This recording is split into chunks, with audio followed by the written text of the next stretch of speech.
This video is for those discouraged or afraid people, but motivated people who want to get into the real estate game. A question was posed: should your first home be a home you live in, or should it be an investment income property? Well, I'm about to answer that question in this video.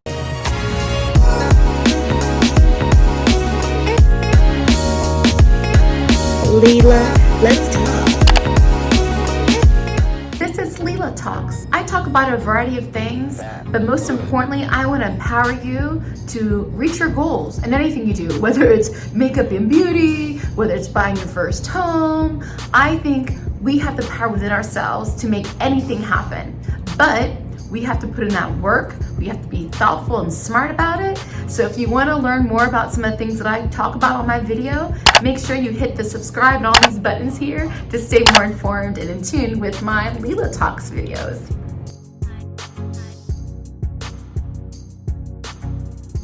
This video was prompted by a YouTube viewer, new friend. Hey, Ida.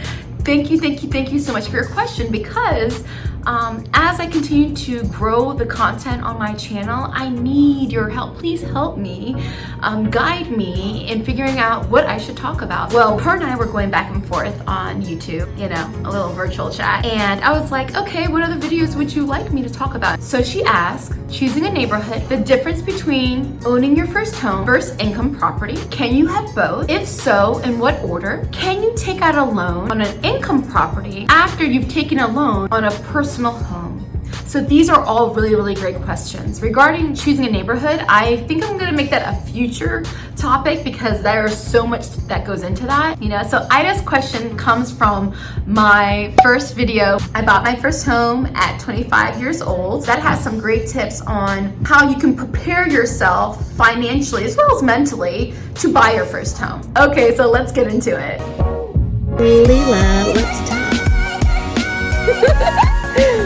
Wanna boss up? Wanna be a boss man, boss lady? Think like one. If you're trying to be in the real estate game, you gotta think like an investor early on. Me, when I bought my first home, and I think for the majority of you who are watching, 9 times out of 10, I would highly recommend that when you buy your first home, you think of it as a potential investment or a potential income generating home. Oh my God, I can't wait to buy my first home.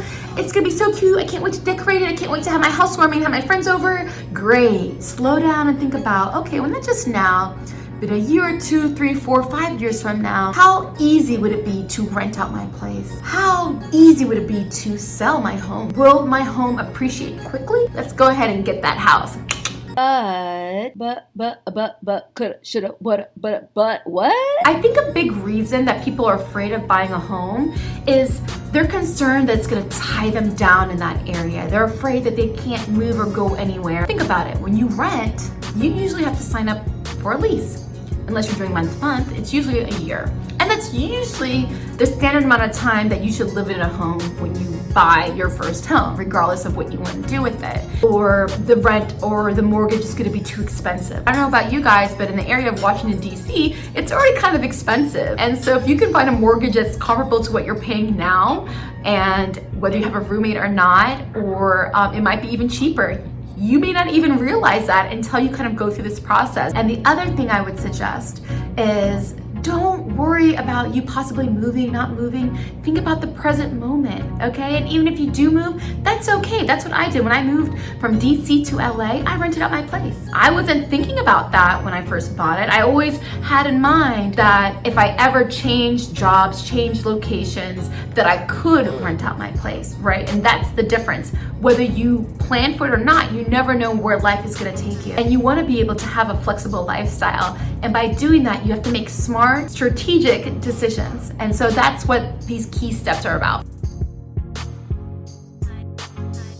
So for me, when I look at buying a house, particularly the first time I bought my house, I looked around and I checked out the rent in that area. How much do things cost? If I have a 2-bedroom, 2-bath townhouse or condo, how much would that go for? Okay, it would go for $2,500, okay, or $1,800, depending on your area. I would make sure that not just my mortgage, but my mortgage, my taxes, all that good stuff, the payment that I have on this house is equivalent to that.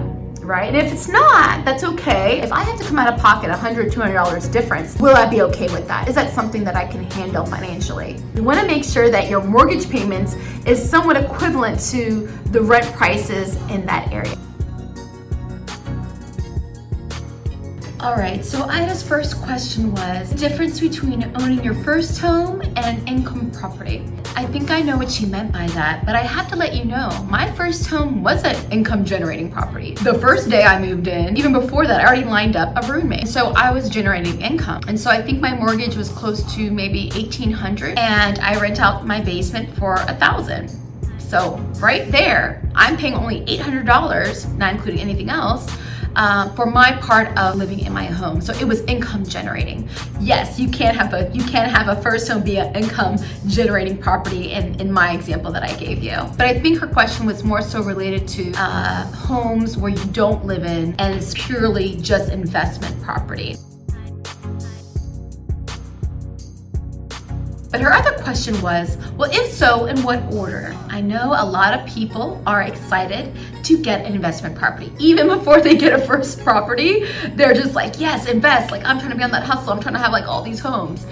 Okay, cool. Unless you have like loads and loads of cash and you're just gonna throw it at something, don't do that. There's so many benefits I can get in a first-time homebuyer program. I rob yourself from that opportunity. It better be good.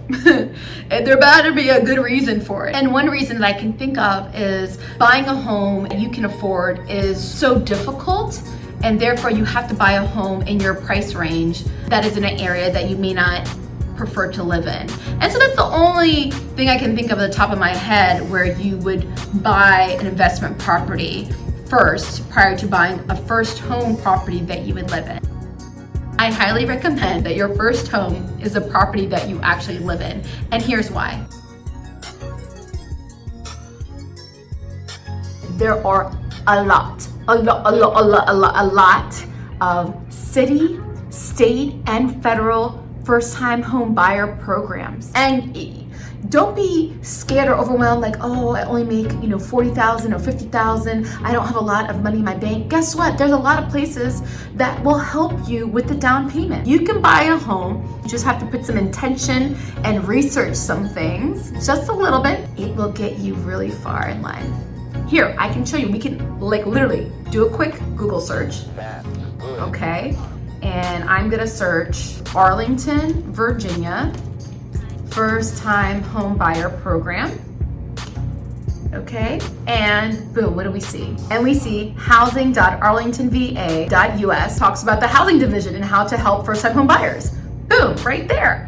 Same thing with Los Angeles. Los Angeles County. First link is www.lacda. Okay, right there, and it talks about a wealth of all the benefits that you can receive.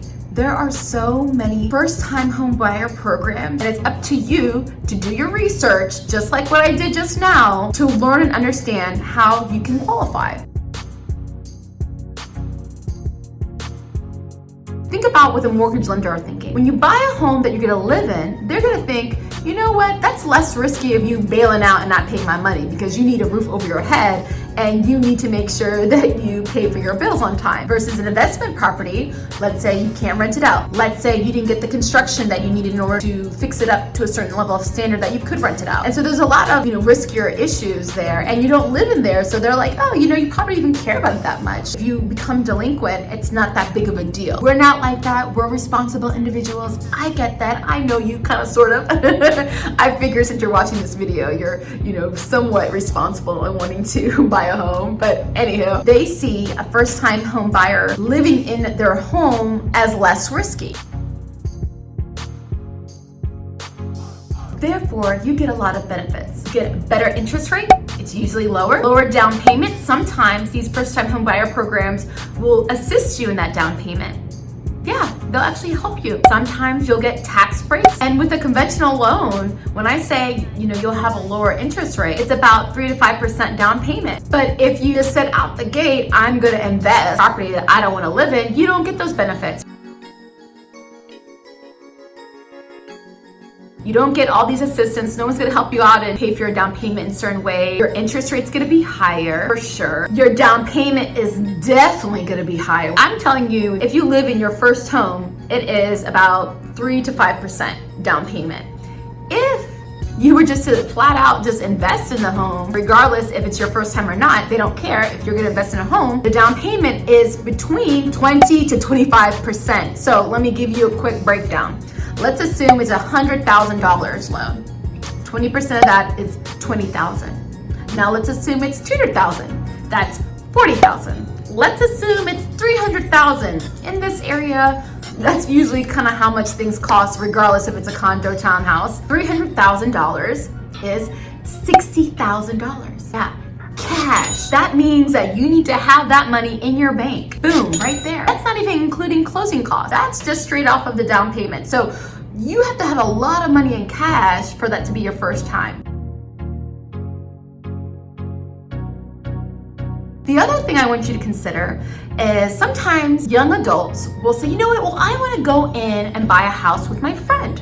Cool, I get that, divide and conquer, great idea. Or you're a couple, you're a young couple, and you want to buy something. Cool, I understand that. But I need you to understand, when you buy a home with a first-time home buyer program, you have to be a first timer. So let's say that me and my best friend Morgan buy a home together, right? And we're first-time home buyers. Okay, cool. You don't get like a double discount on your interest rate. You don't get a double discount on your down payment. It's 3 to 5% regardless, even though there's two of you, it's your first time. It doesn't work like that. The benefit is really towards the loan and whoever's in that loan who happens to be a first time home buyer, whether it's one person or two people. So you can't use it again. So it's like your first love, your first kiss. You can't go back and redo it. No, it's done, it's done. Your first is your first. So ideally, you would have one first time home buyer, and whoever co-signs with you would not be a first-time home buyer. Maybe they'll just be someone that can help you qualify, maybe your parents or grandparents. That's one. And then your friend does the same thing with another house. So maybe you buy the house with some assistance if need be, or you can do it by yourself. Trust me, you'll be amazed what you can buy by yourself. You have your friend be a roommate and they pay. And then that same year even, they can buy a house, leverage the first time home buyer program, all the different benefits that I described, and then they can rent it out, or you can rent out your spot and move in together, or vice versa. That person can leave their home after a year. It's always best to stay at your home at least a year before you move on. By taking out an additional loan, line of credit, it is better to do that with your primary home, the home that you live in, because your interest rate will be lower. Yep. And instead of down payment, it's more of the loan to value that you can take out. So for investment property, you can only take out maybe 70-30, but in your primary home, there's like an 80-20. So you're basically able to take out equity out of your home compared to investment property. Ask a mortgage lender and a mortgage expert. In my opinion and my experience, they're gonna look at how much income do you have and how much debt do you have, and they're gonna compare the two. And so if you just took a loan out on your personal home and you're asking to do the same thing on a second home, that's more debt. And so they're gonna say, well, can this person afford that? And then there's also a lot more questions, regulation, and restrictions on going the investment route. So yes, you could technically take it out from your investment property. The call to action is quite simple. It's one thing. Invest in yourself and expand your knowledge. Learn and understand what are the first-time home buyer programs at the city, state, federal level. Do your research on everything. So let's have all of us be a little bit smarter in our buying decisions, particularly for our first home.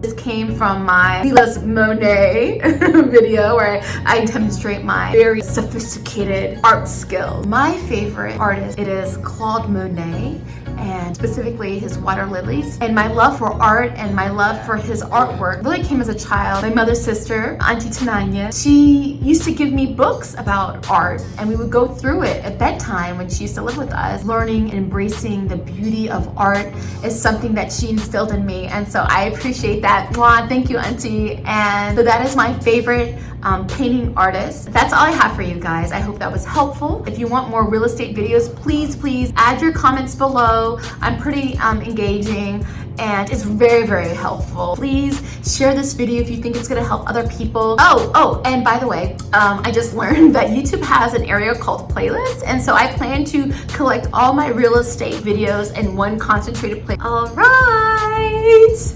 That's all I got for you for this video. I hope it was informative and fun and interesting. Bye.